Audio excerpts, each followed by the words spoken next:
Since Kevin Durant got hurt in the 4-game sweep against the Blazers, Steph averaged about 37 points per game while shooting nearly 43% from point range. That led Charles Barkley to say that Steph has put his name back in the conversation for best player in the world, along with Durant, LeBron, Giannis, and Kawhi.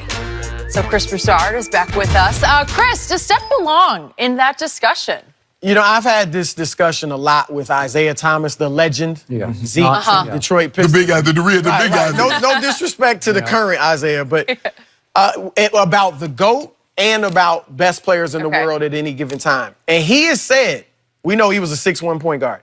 He has said, when you guys in the media talk about the GOAT or the best player, you're really only talking about guys 6'6" and over. Like, he's like, you don't even consider any guards, any point guards, any small guards other than Magic Johnson, who was 6'8".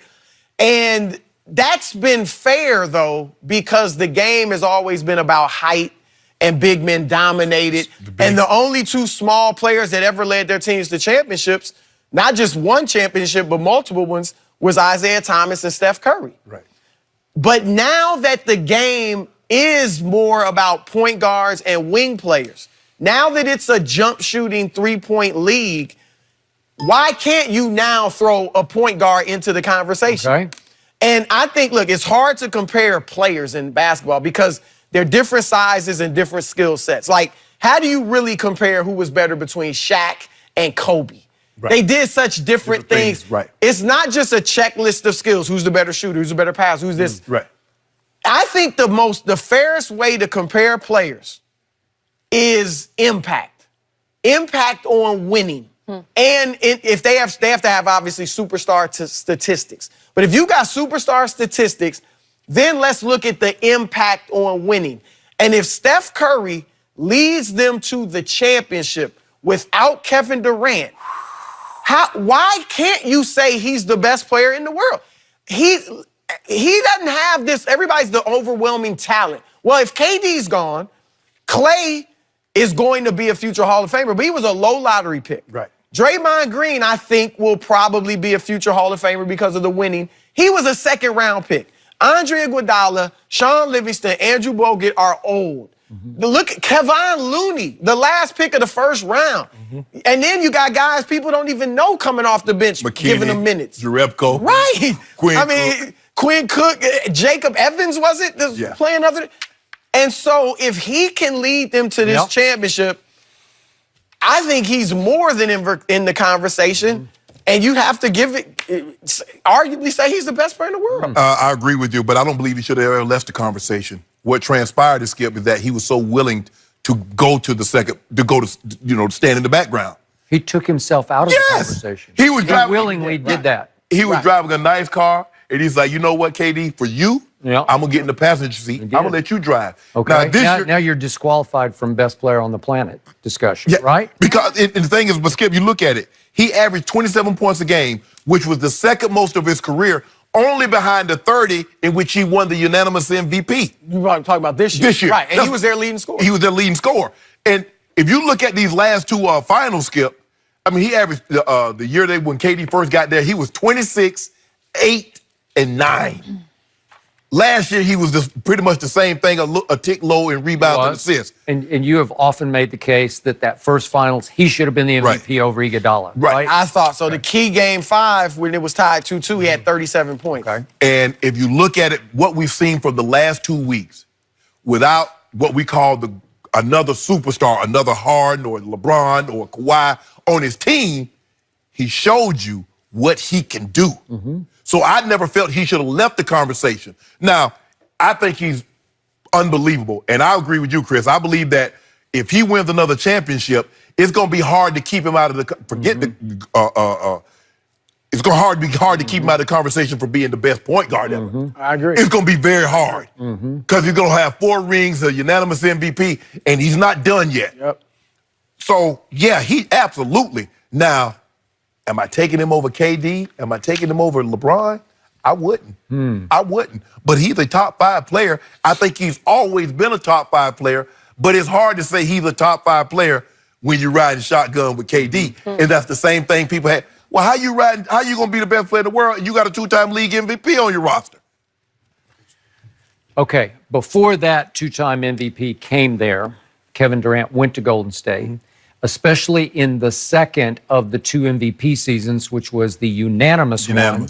I thought Steph Curry was the best player on the planet that year. I thought his impact and his value was slightly even more than your man LeBron's. Just for that year, he revolutionized the way we looked at the game of basketball. He was shooting shots from distances that most players would have gotten yanked for before he showed up, right? Yes, absolutely. And he's making 48, 50% of those distance shots, and it's tilting the game in Golden State's favor during their record 73-9 season. And I will also say that in these last 5 games, that guy reemerged. In fact, this guy over the last 5, and I'm talking about game 6 at Houston and then those 4 against Portland, that guy was even better than the unanimous MVP guy. That was the best stretch of basketball I've ever seen Steph Curry play. Now, you can say it was what was left of the Rockets because they were psychologically reeling, but still, to go do that to them in game 6 in their place, their building. He destroyed them. And then for 4 straight nights, he destroyed the Trailblazers. He psychologically just destroyed them. He shredded that defense in 1,000 different little big ways. And again, he's getting to the basket a lot. Yes. He's slicing and dicing them. And again, he doesn't look the part. He's baby-faced and he's slender. Although if you look hard at the slender, it's got some cuts in it now. Yeah, he done bulked up a little bit since I saw him. Well, look at that. Thank you for that picture. That's a little different than Davidson, right? He done bulked up a little bit since the pre-draft combine. You watch him in the pre-draft combine, you're like, oh, somebody let their kid on. Okay. So what's the big glitch? What was the big disqualifier? It was the finals against LeBron after the 73-9. It was games 5, 6, and 7. And what happened in those 3 games? He shoots 37% from the field, which by his standards is horrible. He shot 36% from 3, which by his, it's shameful for him. Especially he was 40% in the regular season. And in those 3 games, he had a grand total of 7 assists and 12 turnovers. That's not that unanimous MVP. Right. And then the worst of all was that game 7. Remember, they go to the 4th quarter in their house, 1 point up on LeBron and company. It's Kyrie and Kevin Love. 1 point up. And what does he do in the 4th quarter? He goes 1 for 6 and 1 for 5 from 3. And he had the one just shockingly bad turnover. It was behind the back turnover play. Into the 3rd row. With the left hand. Yeah. He's careless with the ball. Okay. All right. And in that 7th game, this is your house. This is your show. This is when you rise and shine. For the game, he went 6 for 19 and 4 of 14 from 3. You can't do that. And that's why he swallowed all of his MVP pride and said, okay, I give up and I give in. We need him. Right? And here's the thing.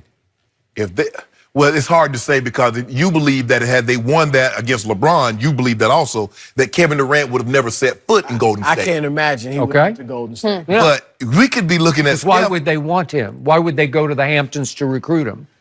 Well, true. If they'd beaten LeBron. I had been told that the summer before KD's last year in OKC, and this was early in the season, I was told this, and it all came to bear out.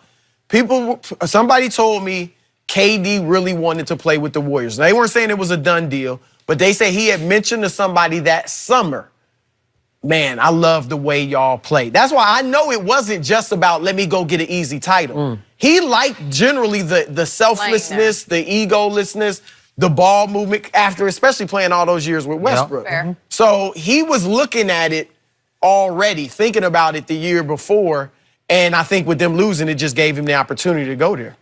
Man, but what Steph is doing without him, though.